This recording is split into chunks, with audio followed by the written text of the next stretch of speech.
फौजी की पत्नी। वो फौजी के साथ ब्याह कर ससुराल आई थी। कुछ ही दिन की छुट्टी मिली थी फौजी को।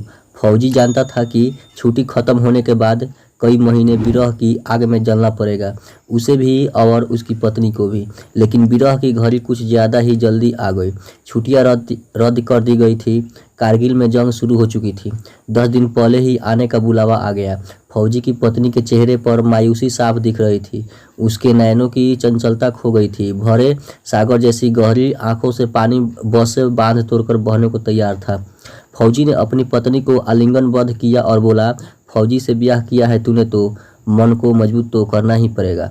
बस तेरा पति ही नहीं हूँ, अपनी पलटन का सिपाही और भारत माँ का बेटा भी हूँ मैं।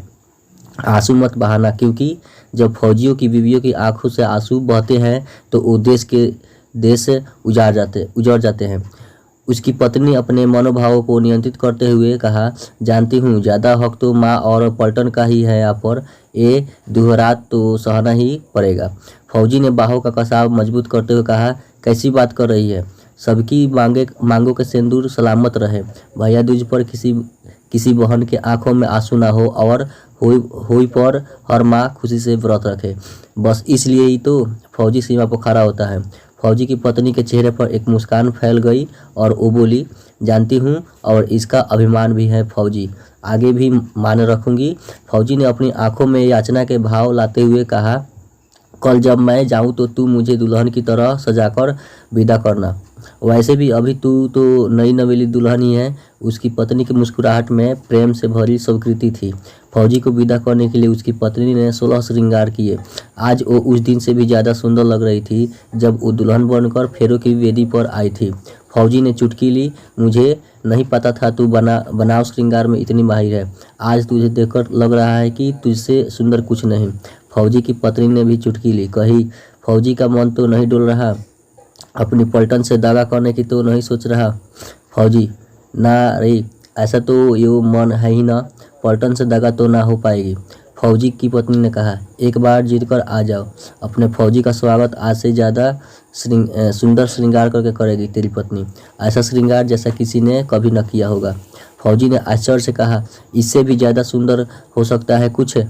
फौजी की पत्नी ने कहा, जीत कर वापस आना और खुद देख लेना।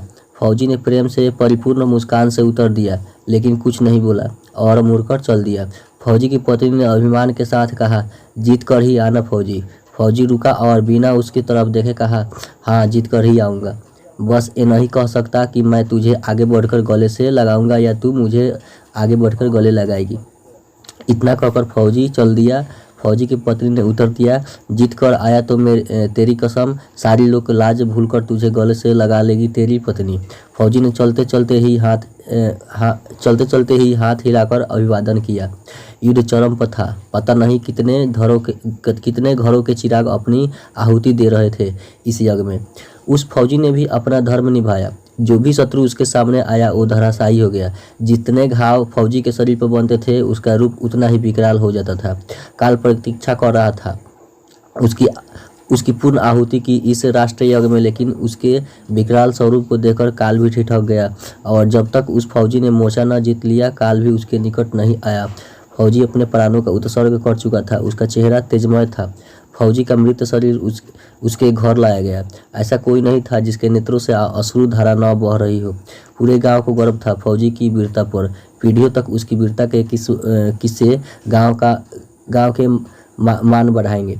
फौजी की पत्नी आई और कपड़ा हटाकर फौजी का चेहरा देखा। चेहरे पर कुछ लगा था। उसने उसे हटाया और दोनों हाथों से बलैया लेते हुए बोली, कितनी सजती है वर्दी मेरी फौजी पर, किसी की नज़र न लगे।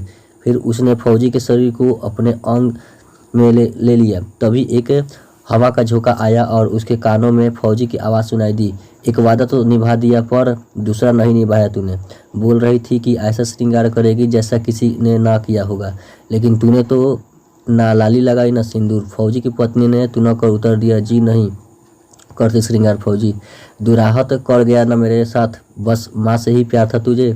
फिर उसने फौजी के चेहरे को अपनी हाथों में लेकर कहा, तेरी वीरता के मान का ऐसा श्रृंगार चढ़ा है फौजी की अब किसी श्रृंगार की ज़रूरत ही नहीं। तूने अपना खून बहाया तो मैंने अपना सिंदूर वार दिया। भारत माँ के चरणों में तुझसे एक रत्ती भी कम नहीं है।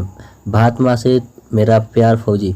फौजी की पत्नी के चेहरे पर स्वाभिमान का तेज बिखर रहा था। एक भी आंसू नहीं था उसकी आंखों में। वो सौंदर्य की अप्रतिम प्रतिमा लग रही थी। रति और कामदेव भी ऐसा श्रृंगार नहीं कर सकते जैसा श्रृंगार उस फौजी के प्रति उसके प्रेम के अभिमान ने किया था।